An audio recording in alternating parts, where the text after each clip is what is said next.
आपण आढावा घेतला तर आपल्या तालुक्यामध्ये विशेषतः सिल्लोड शहरामध्ये किती घरकुल मंजूर झाले आणि त्यानंतर बाकीच्या तालुक्यामधले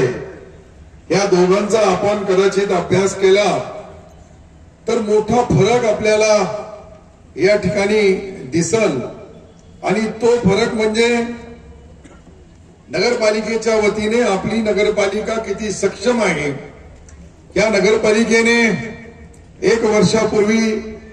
230 घरकुल दिले होते, त्यानंतर 189 दिले,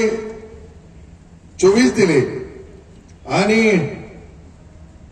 2025-26 मध्ये 500 बीपीएल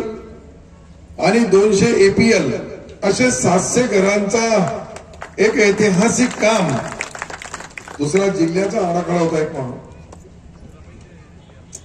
एकंदरीत परिस्थिती बघितली तर खुलताबादला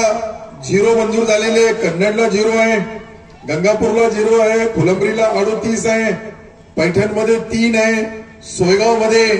200 आहे आणि सिल्लोड मध्ये फक्त 700 आहे। तुम्ही याच्यावरून अंदाजा लावू शकता का बाकी नगरपालिका त्यांच्या कार्यक्षेत्रामध्ये किती घरकुल रमाई योजनेच्या मातेच्या नावाने जे आपण दिलेले आहे, या योजनेचा उद्दिष्ट जे गरीब आमचे दलित बांधव आहेत, मागासवर्गीय बांधव आहेत यांना मिळावं आणि हा कन्सेप्ट आपण ठेवून आतापर्यंत जे घरकुल वाटप